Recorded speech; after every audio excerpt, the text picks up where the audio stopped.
The ramparts will fall to the enemy. It is just a matter of time. They will mount their attack at dawn. The main body of the Allied forces has already drawn far back from the front. Only the mercenaries are left behind the barricade. Their orders: defend it to the death. These men who have gone from the battlefield to battlefield know exactly what that means. The talkative mercenary. "They've just left us to die," chuckles the one called Toma in darkness too thick for a person to make out his own hand. "They want us to buy time so the main force can pull further back. We're supposed to be their shields, forming our final service for our employers." His dry, papery laugh shakes the darkness. Kime says nothing in reply. Other mercenaries must be gathered there around them in the blackness, but all keep their thoughts to themselves. Mercenaries have nothing to say to each other on the battlefield. They might be on the opposite sides in the next battle. At a time like this especially, when they have to defend the barricade against the enemy's withering attack, they can't spare the time even to look at each other's faces. Kime knows nothing about this fighter called Toma. His voice sounds young.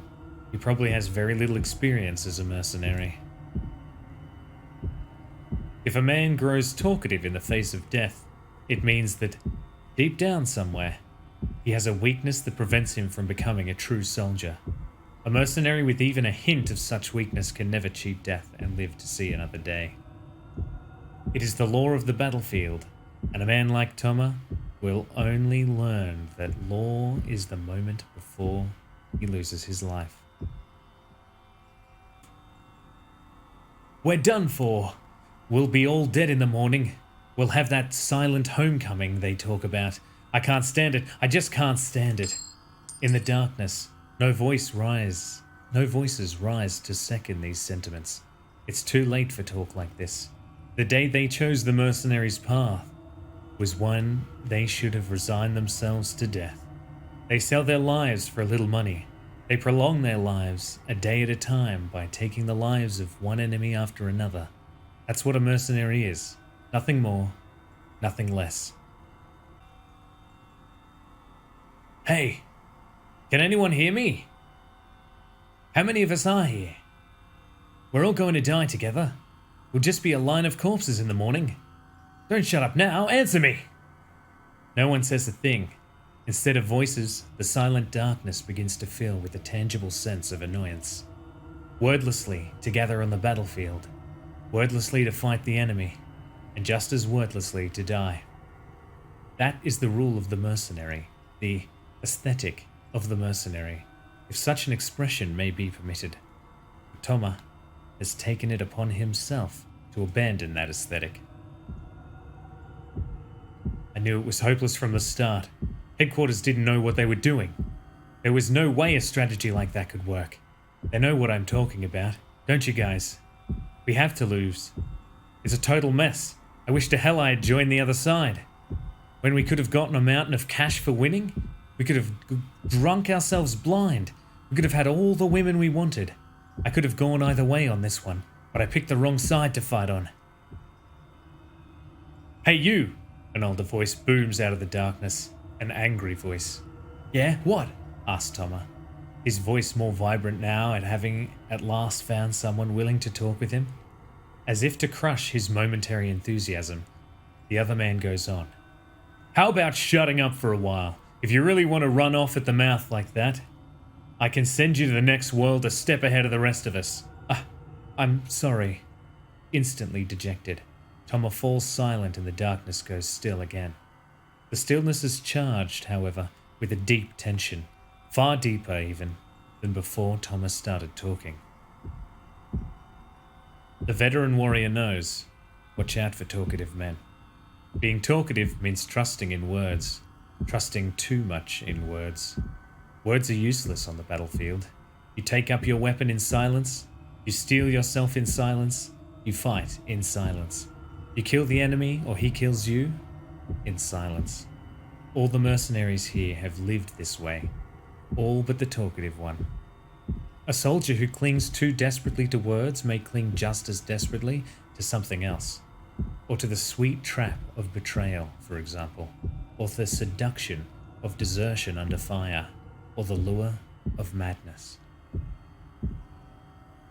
Kime has often seen pitiful mercenaries who, unable to endure the terror of being surrounded by the enemy, go berserk and attack men from their own side.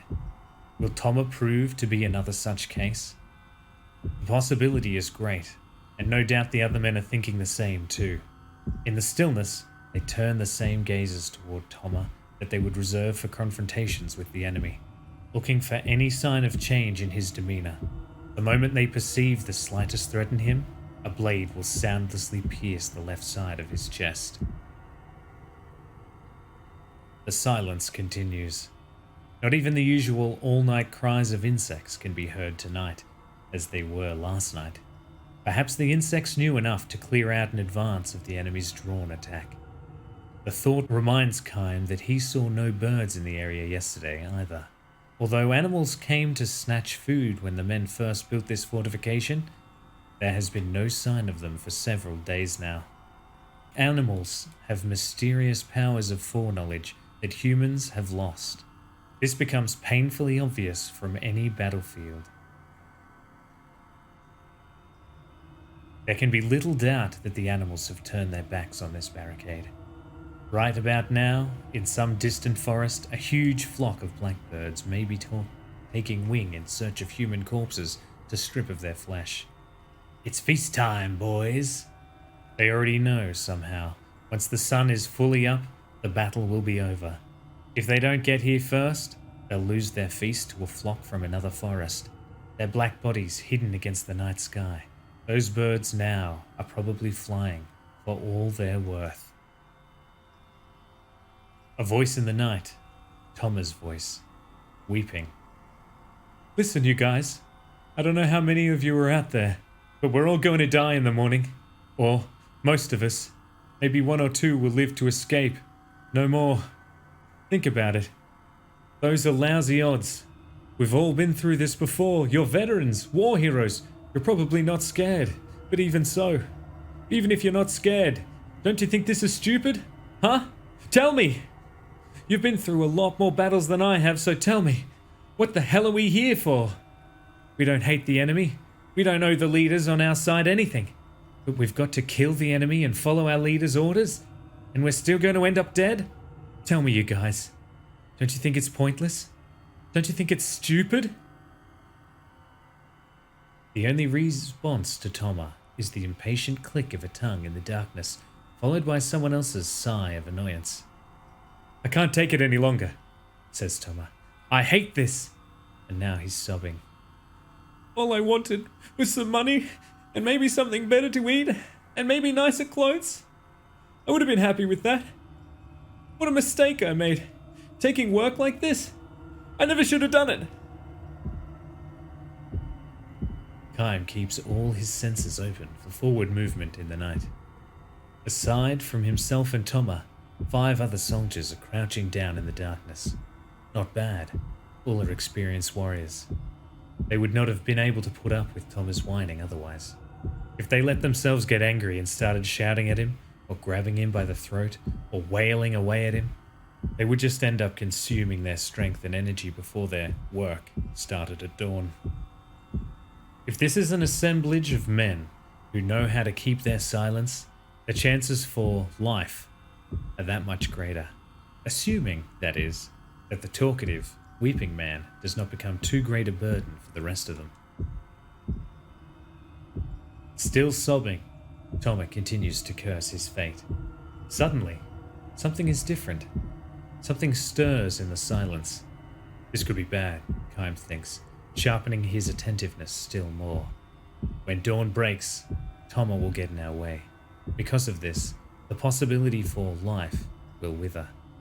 The mercenaries know that, and because they know it, they might do whatever it takes for them to secure for themselves even the slightest added chance to live. I don't want to die here, I tell you. Not now, not here, like a worthless dog. You guys feel the same way, don't you? Moonlight shines down from a rift in the clouds. For a split second, Toma's tear-stained face appears in the darkness. He's even younger than Kime imagined from the sound of his voice. He's practically a boy.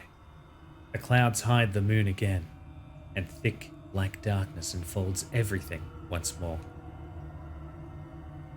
A dull light stirs in the depths of the darkness. Without a word, Kime darts, wind-like, toward it.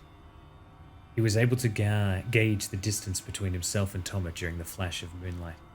Kime grabs Toma's arm. Something hard falls to the ground. The dull light flashes again, this time at their feet, and melts again into the darkness. A knife. Driven by the fear of death, Toma was trying to slit his own throat. Toma twists away and tries to free his arm from Kime's grasp, but Kime chops him in the solar plexus. Without uttering a sound, Toma passes out. With Toma slung across his back, Kime strides through the darkness. Eventually, Toma wakes and thrashes his legs to get loose. "Stop it! Let me go!" Kime lowers him to the ground. Every once in a while, the moon comes out. Check your direction when that happens. Go straight towards the setting moon, Kime says gently. What the hell are you talking about? It's the only way you can get out of here. Kime has chosen the thinnest part of the enemy's encirclement. Of course, there is no guarantee that getting through there will save him. From now on, Toma will have to believe in his own luck and abilities. Are you coming too? Toma asks. No, I'm going back. You escape alone. Why? You come too. Let's both escape. Come with me. Toma clings to Kime's arm as he pleads with him, but Kime gives him a hard slap on the cheek.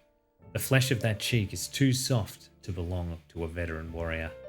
It is the flesh of a boy, a kid. You go alone. But why? To live, that's why. What about you? You want to live too, don't you? You should run away with me. You don't want to die, do you? Want to live? No. Kime has no great desire to live, but he lives because there is nothing else he can do. He lives because he has to. Toma is far too young, his own burden of life far too fragile, for him to know the pain of such a life. We live to fight. That's what mercenaries do. But get the hell out of here. You're ruining it for the rest of us. You guys will never win this battle, so why not run away? It's our job to fight. With that, Kime turns on his heels and starts back the way he came. Toma stands there, watching Kime move away, and a moment later he himself darts into the western forest. To fight. To flee. Kime cannot know which holds out the greater promise for life. He also believes it is better not to know, except, I hope you make it, boy, he mutters, walking on. The eastern sky is beginning to brighten little by little. Soon the enemy's all-out attack will begin. From the western forest, a few birds take to the air. Perhaps it means that a small-scale battle has started in the silence, or that the poor young mercenary has been felled with his back to the enemy. Kime does not look back or break his stride. He feels certain he has seen the talkative mercenary before. Before the war broke out, the boy was selling fruit in the market along the highway. He was a good boy, took good care of his mother. The women of the market were saying. Live a long, full life, Kime wishes for the boy, as he himself walks on, glaring at the lightning eastern sky. End.